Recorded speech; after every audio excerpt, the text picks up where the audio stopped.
আজকে এসেছি উস্তি রাধা গোবিন্দ মন্দিরে।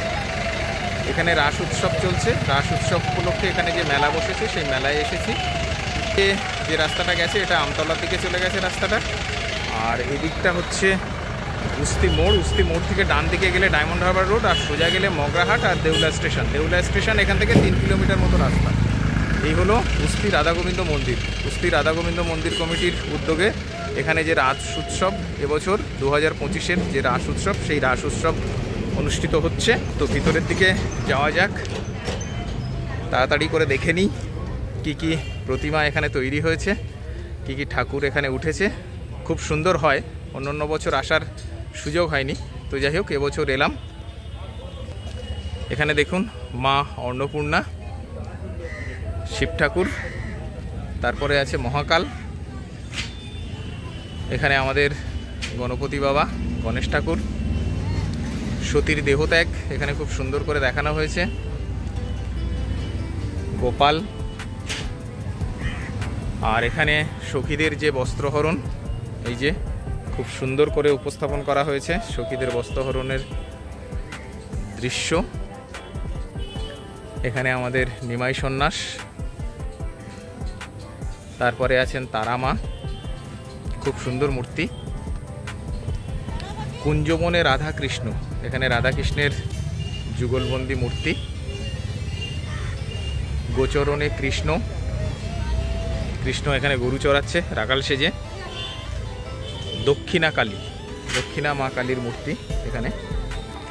তারপরে আমাদের জগন্নাথ, বলরাম, সুভদ্রা। এখানে আরও কিছু সব মূর্তি রয়েছে। এখানে বাবা মহাদেব,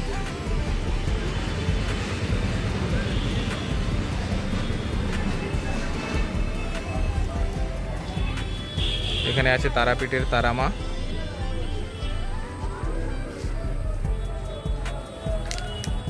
দুর্গতি নাশিনী মা দুর্গা, মা দুর্গার মূর্তি এখানে।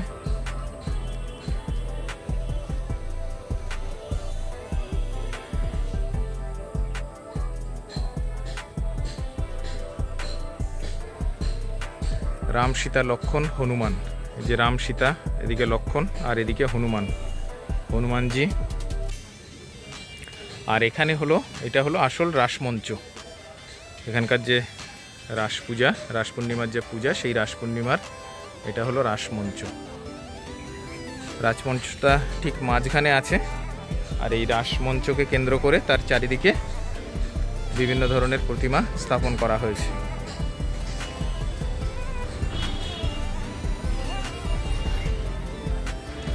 শ্রীকৃষ্ণের বিশ্বরূপ দর্শন খুব সুন্দরভাবে উপস্থাপন করেছে এখানে। মাতা চণ্ডী, এখানে আছে আমাদের কালীঘাটের মা কালী। এই যে কালীঘাটে মা কালীর মূর্তি।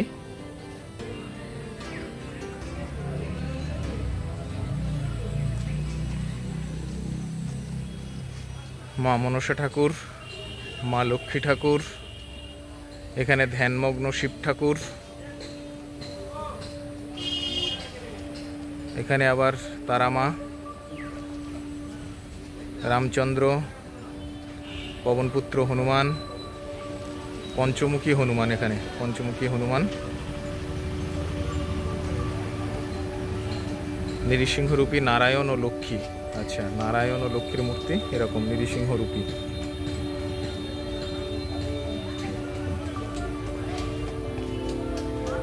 কৃষ্ণকালী, অর্ধেক কৃষ্ণ অর্ধেক কালী, কৃষ্ণকালী। রাধাকৃষ্ণের যুগল মূর্তি আরও একটা। বিষ্ণুর নাভি থেকে ব্রহ্মার সৃষ্টি। আচ্ছা, বিষ্ণুর নাভি থেকে কিভাবে ব্রহ্মার সৃষ্টি হয়েছে সেটা এখানে দেখানো হয়েছে। এই যে বিষ্ণু, তার নাভি থেকে কিভাবে ব্রহ্মার সৃষ্টি হচ্ছে।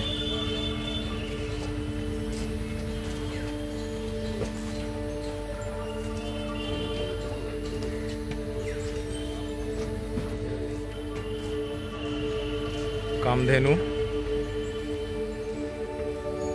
আর এদিকে আছে সাবিত্রী সত্যবান, এই সত্যবান, আর এদিকে আমাদের মাতা সাবিত্রী। তো যাই হোক, এই হলো কুস্তি রাস কমিটির এবছরের নিবেদন। এইটা হলো তাদের আসল মন্দির বা তাদের যে মণ্ডপ, পূজা মণ্ডপ, যে উপরে মণ্ডপের চূড়া দেখা যাচ্ছে। আর এই হলো রাধাকৃষ্ণের যে মূর্তি, সেই রাধাকৃষ্ণের মূর্তি। এখানেই সমস্ত পূজা হয় সমস্ত বছর ধরে। আর এদিকটাতে একটা মাঠ আছে বিস্তৃত, এই মাঠেই মেলার আয়োজন করে থাকেন এই কমিটি। তো যাই হোক, সবাই আসবেন। এখানে দেউলা স্টেশন থেকে 3 কিলোমিটার টোটো পাওয়া যায়, টোটো ধরে এখানে আসা যাবে, অথবা অটোও আছে, অটো করে ডায়মন্ড হারবার রোড, শিরাকোল, আমতলা এদিকটাও আপনারা পৌঁছে যেতে পারবেন এখান থেকে। তো যাই হোক, সবাই ভালো থাকবেন। সবার সাথে আবার পরের কোনো না কোনো ভিডিওতে দেখা হবে। সবাইকে অনেক অনেক ধন্যবাদ।